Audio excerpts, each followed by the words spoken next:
Jennifer Davis here, and I'm joined by Bina Freilich to talk about the power of meditation in fighting pain. And Bina, I love your story because you are sort of a reluctant meditator. When it was first mentioned to you to handle post-op pain in February of this year after back surgery, you were not really believing that it was going to do much.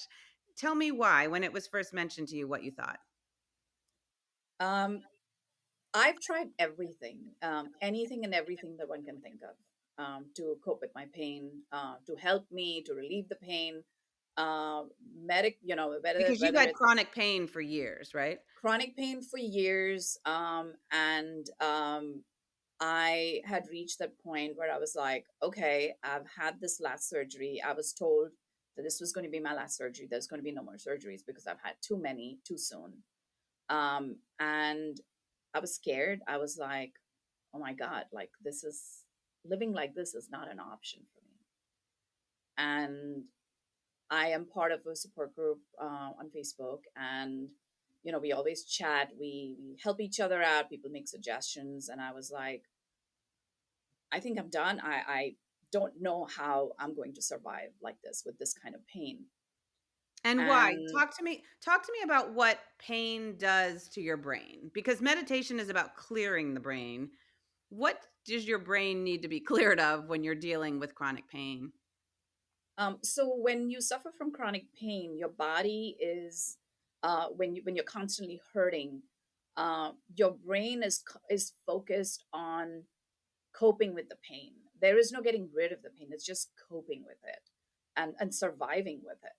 And I had reached that stage in my life where I didn't remember anything. Like my memory was severely affected. My husband would ask me, what are we going to do for dinner in the morning? And I'd be like, oh, we're going to have salmon. And at 4 p.m., I'd text him saying, hey, should we get something out from out? Do you want me to make something? And he'd be like, honey, you told me you're going to make salmon in the morning. And it Your brain started was just impacting so full of managing the pain, it couldn't do anything else. completely. I wanted to avoid going out because obviously I couldn't sit, stand, walk. I didn't want to meet people because, again, all I would think about is how am I going to sit? What pillow I should take with me? What chair are they going to have? I would call restaurants to see, do you have seating? If I'm doing a wine tasting, they said, no, we don't have. I'm like, okay, I can't go that because it's impossible for me to stand for an hour, So you'd let spent alone your five whole life minutes. trying to manage chronic pain, and you tried all sorts of things, and then you were gearing up for a surgery in February of this year. You knew you were going to have some post-op pain you had to manage. So meditation was suggested to you. Yeah. It sounds So like you were pretty doubtful from the beginning. What got you to actually try it? So someone in the support group suggested to me that, have you tried meditation? And I was like, no, I haven't. And I kind of reached that point where I was like, okay, I'm desperate. I'll do anything because nothing else works. And medically, I'm totally fine. So the doctors can't do anything. So I had an app that I had used a long time ago, very briefly. It was introduced to us at work. And I was like, all right, I'm going to try it. But then the app was awesome for guided meditation, but I really needed something to help me focus on my pain. So I decided to turn on my favorite regenerative, uh, calming meditation music. And I lay down on the couch. I put my feet up so that my legs were elevated.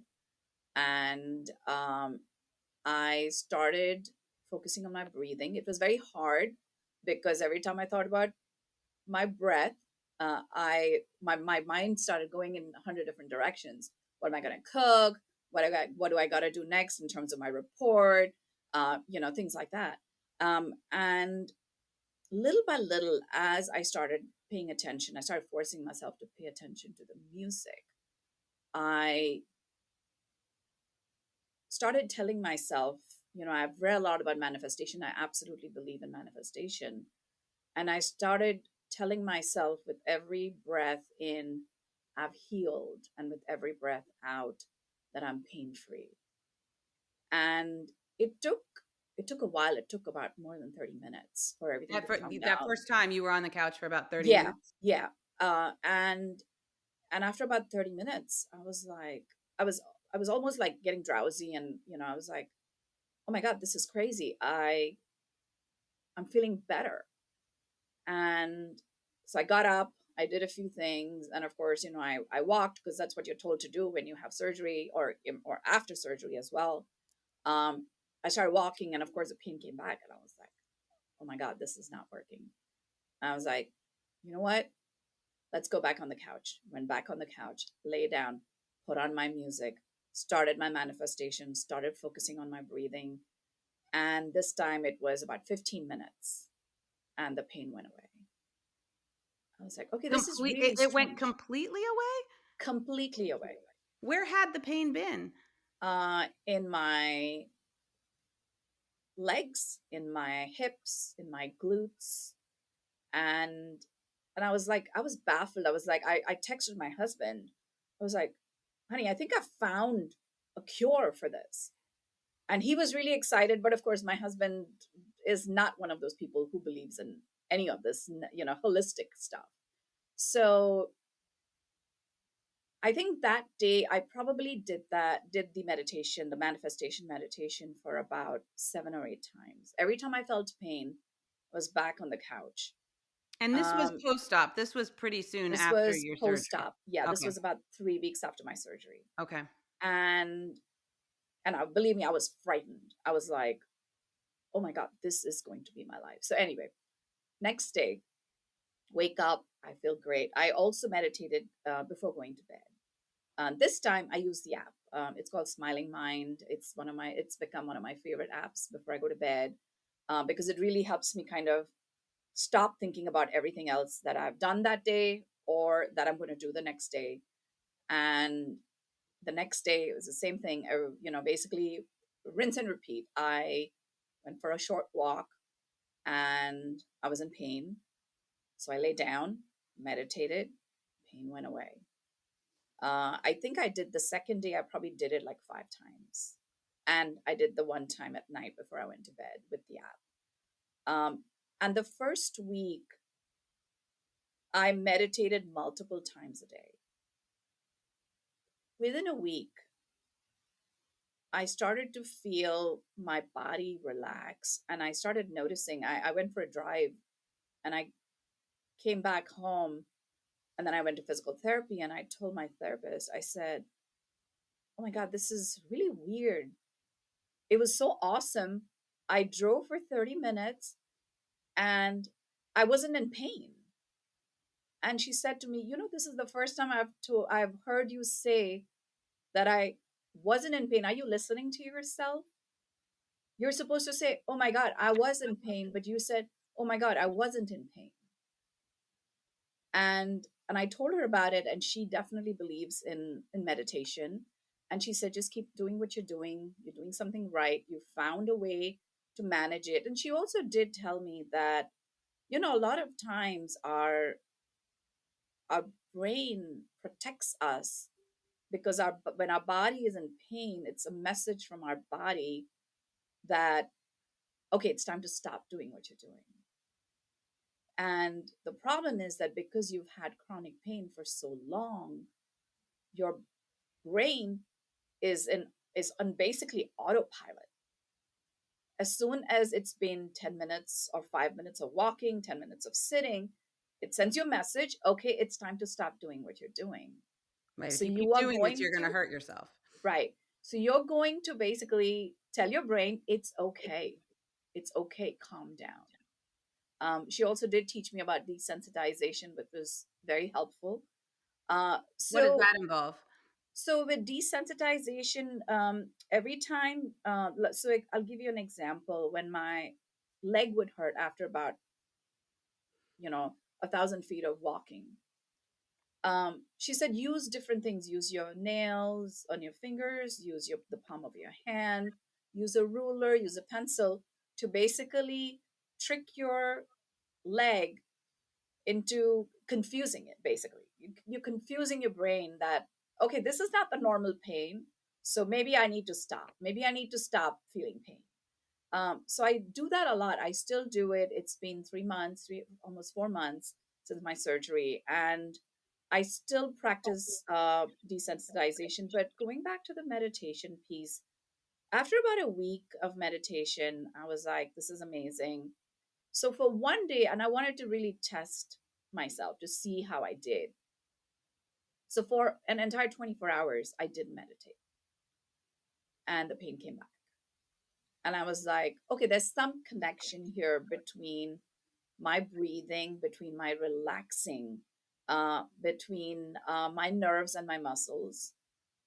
And I started to do a little more analysis. I started doing a little more reading.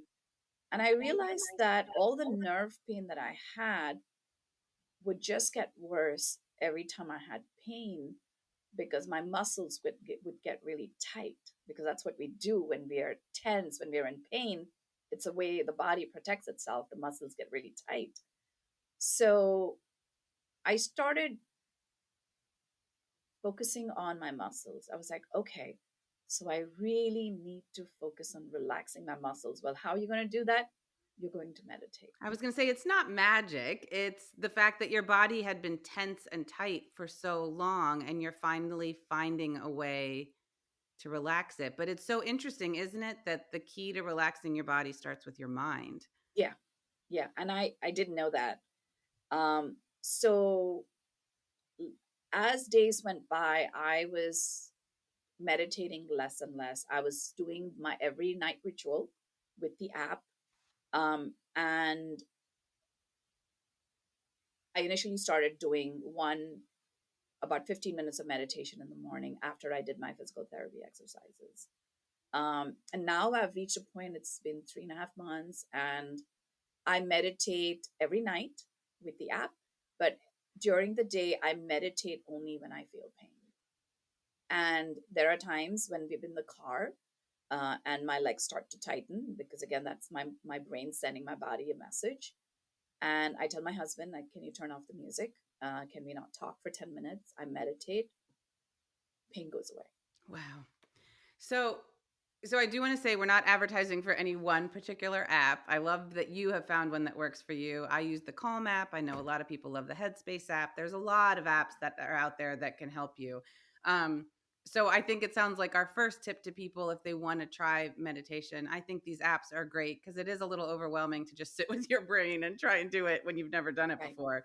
So these apps can be a great way to get started. What other tips do you have for people if they're curious and want to try to meditate to see if it impacts their own pain? First of all, my first thing that I want to say to everyone is there's a way to fix this. It may not you're never once you've had a fusion, your body is never going to be the same. There's so much that has gone into fusing a body, a spine. And but the one thing I want to tell everyone, just try it. You don't lose anything if by trying it. And don't give up if it doesn't work once. Don't give up because you know it takes time to learn to meditate. It's very difficult to turn the brain off. Very, very difficult.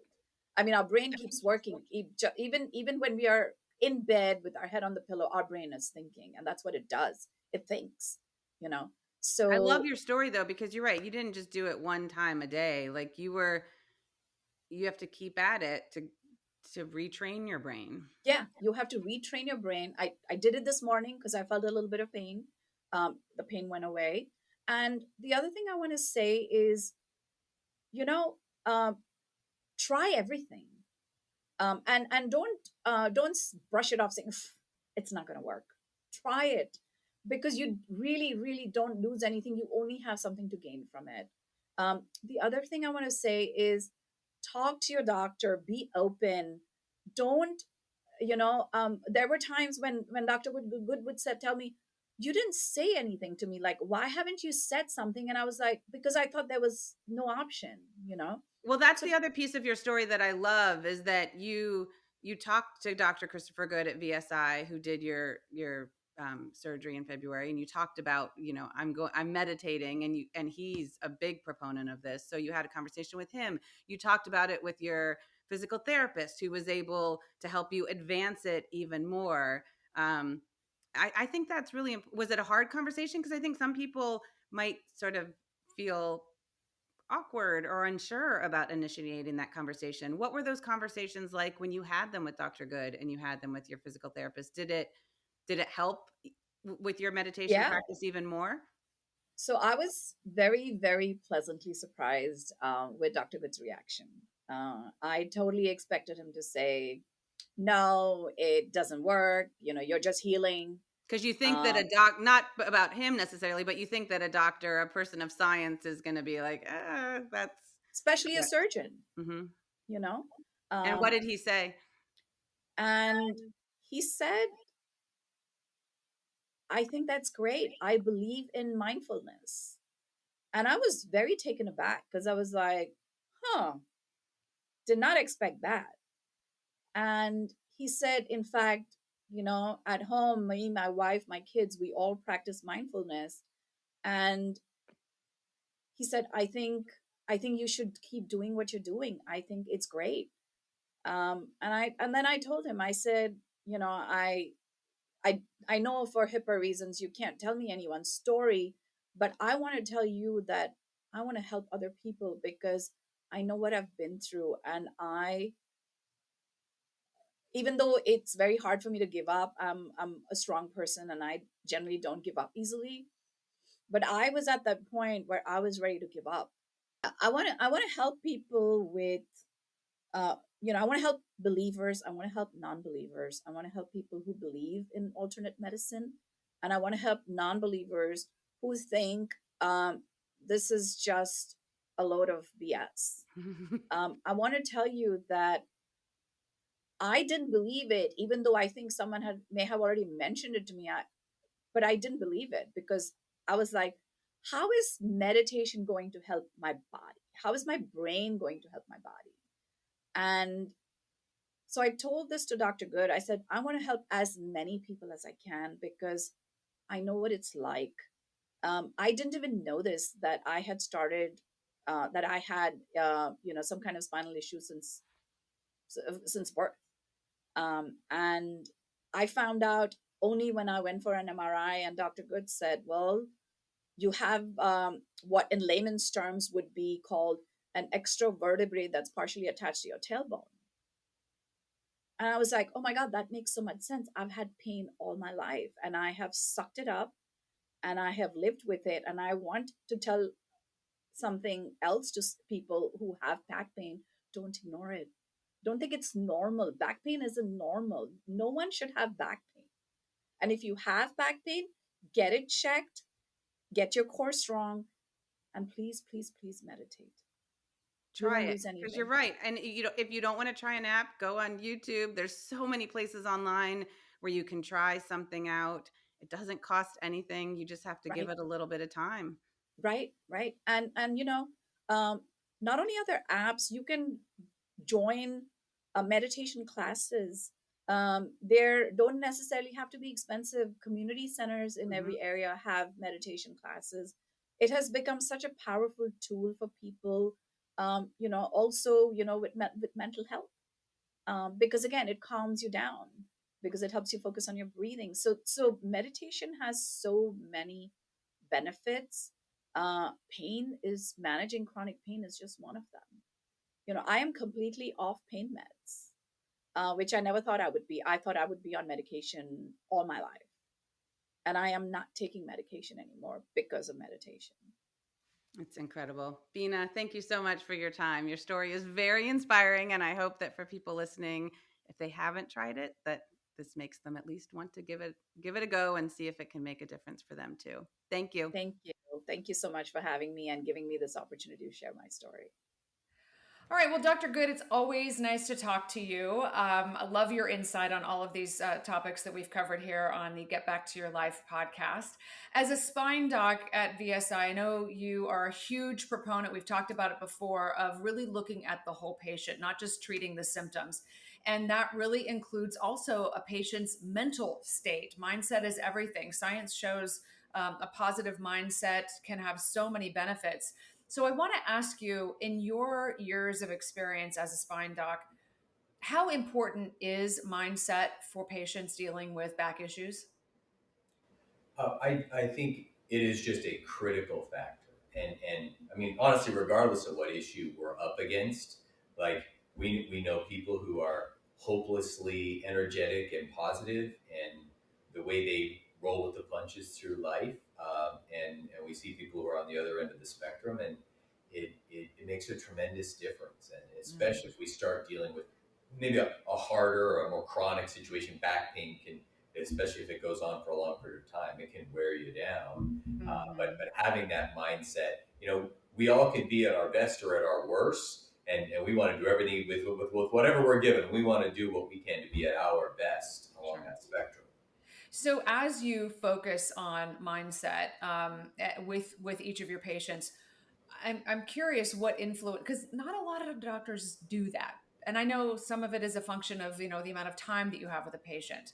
And I know at VSI, you're very focused on spending the appropriate amount of time with patients. What interested you in this topic and making sure that, you're talking to your patients about mindset, and why is that important to you? Well, I think I really am able to put myself in people's shoes. And so as I'm hearing about your life and what you're dealing with and how it's affecting you, I really am able to kind of, I think, not only just empathize, but try and, enter that mind space, right? And so we become very heavily invested in trying to help people live their best life. Mm-hmm. And when I first came out of training, there's some studies that show that um, mindset can affect how well someone does. Obviously, these are mainly surgeons writing this particular paper, so it's with surgery. But the papers also show basically that surgeons are no good at judging which person's going to do well or not with a given procedure. Or surgeons really are not good at getting into all this, right? And, Mm-hmm. and, and, and honestly, like I think kind of sometimes the response that I fear is out there is, well, we now have proof not to try, right? Or that we've proved that it doesn't work, so let's not do it, right? Mm-hmm. And I also think that on the surgical side, surgeons are trying to understand, okay, I have a patient, here's all the details about them, they have this structural problem. If it comes to surgery, what is the chance this is all going to come together and make their life better, right? And so one thing that I think is pretty easy to do as a surgeon is to just select out anybody who doesn't kind of hit a home run so that all the surgeries you do have a good outcome, right? And they call that patient selection, right? Mm-hmm. And while I think it is really important to go through this process as a surgeon, I don't feel hopeless or powerless when it comes to having some effect on the patient and their goals and their education. And I think there are things that we can do to not just say, oh, this one's not a home run, off you go, but to really help people get themselves in the right point of view so that even if they have structural challenges and emotional or mental or whatever challenges, we can Mm-hmm. help them to get in a place where they're still, able to overcome and have a successful treatment.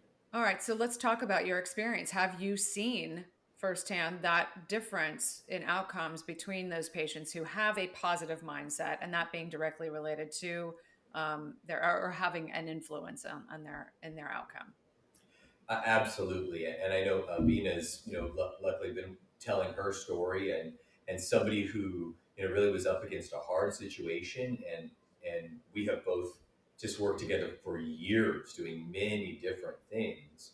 But the point is, for her, not only trying to solve the structural problem, but learning about herself, about Mm, getting really into meditation, right? Getting the mental side dialed in was really the final factor that put her over the top and into like living life again, right? And enjoying and not just being able to do the things you have to do, but really feeling that vitality and that happiness again. I've even seen it just within one patient, somebody who's got a relatively stable orthopedic problem, but ups and downs in their own life have a tremendous effect on how much that problem limits them, right? yeah. The joint problem isn't changing in that patient, but stress, emotion, death in the family, familiar things, kid things, all these things, all of a sudden, the pain you're having from your stable orthopedic problem is so much worse because your mood is down, your stress level is up, these other traumas that people go through. And so I think there's a tremendous amount to be said, regardless of what you're going through orthopedically or with your back or with your neck, of saying, hey, there's pretty good evidence and experience that practicing some of these techniques and figuring out which ones work for you can ultimately lead to a higher level of happiness and satisfaction in your life. People can, experience less depression, right? And as we look down the road and we're trying to do things now to not only feel good as possible, but to fight things like dementia and all these chronic Right. problems that come. I think there's a lot to be said about mindfulness and meditation and Yeah. gratitude. So I would imagine you're not necessarily serving as therapist to your patients as well, but how do you activate that motivation to toward a positive mindset? And especially when you're in pain or you're worried about an upcoming surgery, or how is your healing going to be, having these expectations. So how do you motivate people to kind of go to that centered mindset that Bina talked about? Well, honestly, that's one of the reasons. Like, I'm putting a lot of time into things like this, and some of my buddies who are surgeons are like, "What are you doing?" Right? Like, Mm, mindfulness. Like their surgeon mentality. Like, who cares?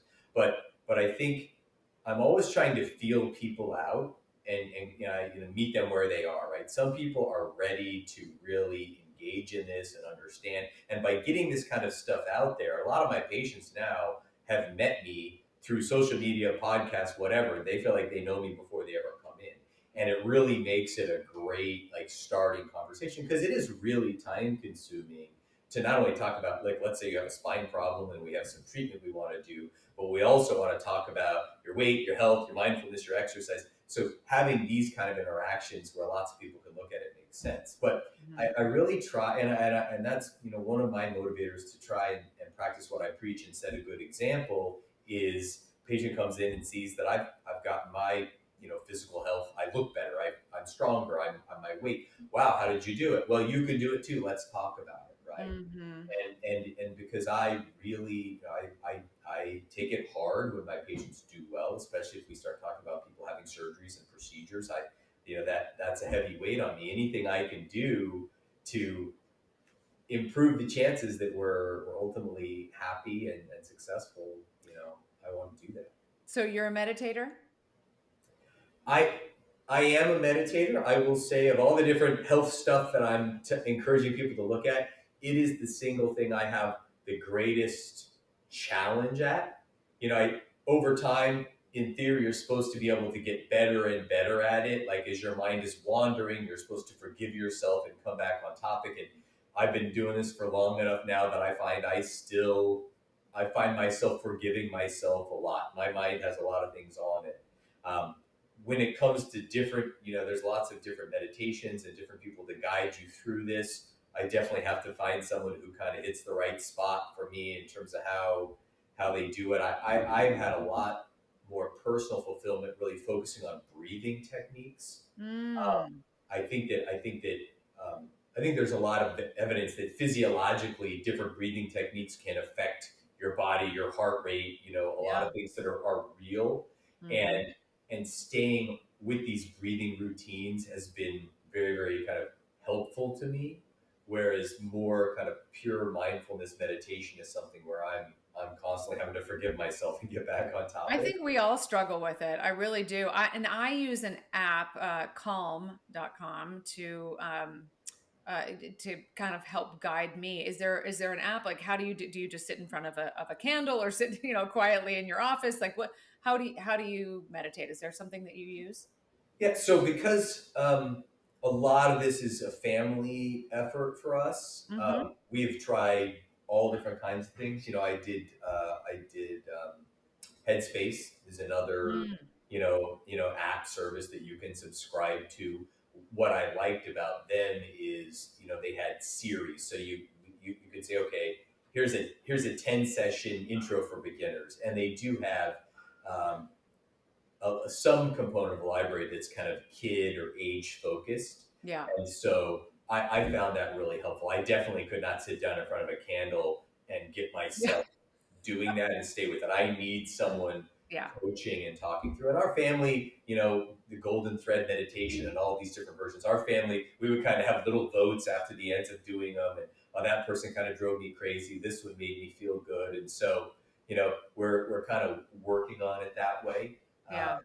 That's what I did with my family too on with Calm, because they have the series, they have different, for different ages. But I used to try to get my kids to have a mindful moment, just 1 minute before they would go off to school. they fought me so hard on that, but I'm like, you will see the importance of this later on. Talk to Dr. Good. It's I all hope about mindset. So when you talk to your patients about all of this, about positive mindset, about meditation, what kind of reaction do you get? Is it like, oh, doctor, you're crazy?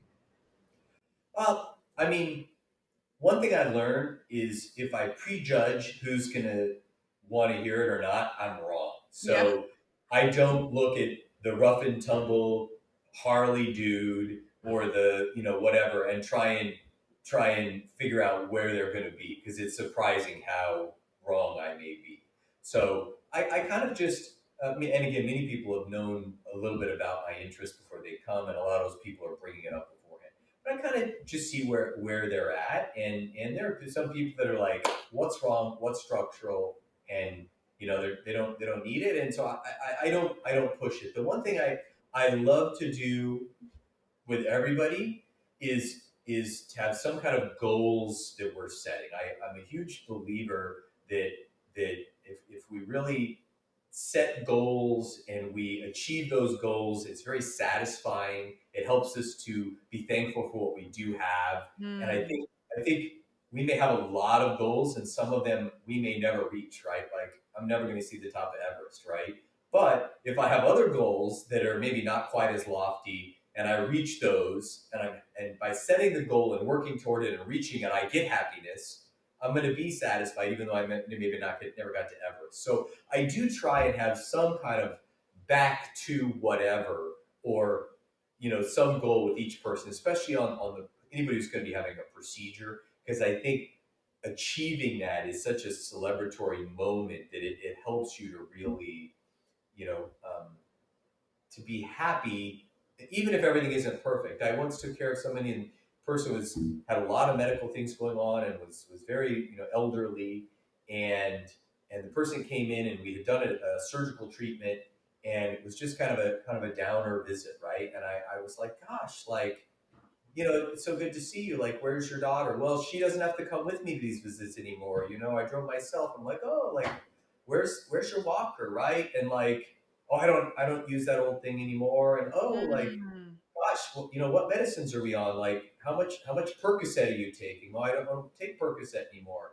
And it just hits me like, oh my God, like we didn't celebrate any of these tremendous milestones where this Yeah. person got back to walking and got off narcotics and is driving themselves to their own doctor visit. And we're Right. still focused on what's left that isn't perfect in life, right? And that to me was just like a paradigm shift. Like, wow, like we need to, and if we Yeah. had celebrated each of those milestones along the way, I actually think she'd have come into that visit, you know, Yeah, that's awesome. So you're really that's a good motivator to celebrate those milestones, like you said, and to really remind people this is how far you've come, because it's so easy to forget when we're going about our day. There was a study in 2016 that found 47% of people in a mindfulness group reported less disabling back pain after their 8-week course. There's really some science to this, whether it's you're practicing a mindfulness meditation practice, or if it's just practicing that gratitude that you're talking about. Um, can you tell me a little bit more about the science, or about maybe what you see in your practice among patients who do have that positive mindset versus those who don't?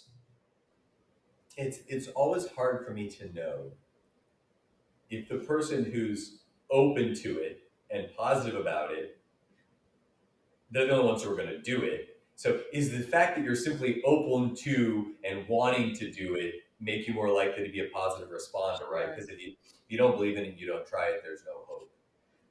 So I do think that I do think there's a growing body of like general evidence that people who are doing these things seem to report higher levels of happiness and satisfaction. There's no question when it comes to goals that people who set goals and write those goals down and communicate those goals openly to someone else are much more likely to achieve those goals than and if you just have a goal for yourself, you're less likely to achieve it than if you have it for yourself, you write it down, and you have your coworkers aware that you're trying for it, right? And so I think that there's a lot of data to suggest that, regardless if it's to get a promotion at work or climb Mount Everest. And so I think when it comes to this, we really, we're all busy. It's hard to put time into this, but I think investing in yourself is something people are becoming more and more kind of aware of. The old idea, if you don't take care of yourself, you can't take care of all these other people. And more and more, the mind as one of the pillars of health, I think, is becoming widely accepted across Yeah. most of the different people that I treat. And Hmm. so that really opens up this whole other realm. I totally agree with you. What is your, as we wrap up today, what is your advice for listeners who, maybe having a tough time or really haven't started a meditation practice, or, just to kind of get them into that more positive mindset if they're dealing with some pain? Any takeaways that you can offer? One thing that is I gravitated toward as someone who this was not easy to get started, and I had a hard time believing. Like, there's a kind of this meditation philosophy, like 1% better, right? Like Mm, it's the same kind of thing I'm always talking about, which is set small daily goals to achieve long term huge goals. Well, the yes. whole point is 1%. Like let's focus on this. Let's do this activity. Let's try and get 1% better. It's a Yeah. teeny bit, right? Yeah. And mentally, it's pretty easy to feel like you're able to achieve that. And over time, 1%, 2%, as it builds, I think it's a really easy way to kind of get started. And you got to give yourself a break. Like if you don't know about this, like this is not a magic bullet. There are no magic bullets, but giving yourself an opportunity to start and try is helpful. The other Just thing steps. yeah, baby steps. The other thing is like, in our world, thankfully, like it's not that often that we're about to get eaten by a bear or where we're running from a fire to save our lives. Thank God, right? But our bodies, most of us, are ramped up all the time at that level of fight or flight, even though these are not many of them life-threatening things that we're dealing with, but Right. we have that same response, right? Mhm. And we're always, and if you look at it, there's no question that ties into stress, heart, probably Alzheimer's, all kinds of stuff that we don't want, right? And if you recognize that overreaction and that stress level is present in your life, right? And find me someone who really doesn't. If you Right. recognize that's going on in your life, and then you do recognize that learning to breathe deep slows your heart rate and helps you to break the cycle of overreaction, control your fight or flight, putting those two things together is pretty easy to believe, Yeah. right? Yeah. That to me is like, okay, basic stuff. You know, doing some of these exercises can really help me on a basic level to control those daily emotional fluctuations, and Hmm. I think it's really worth it over time. Yeah, it's a pillar of our health, definitely. Dr. Good, thank you so much. Always, your insight, I appreciate so much. Spine surgeon at VSI, thank you for sharing your expertise with us. Thank you, Laura. Take care, everybody.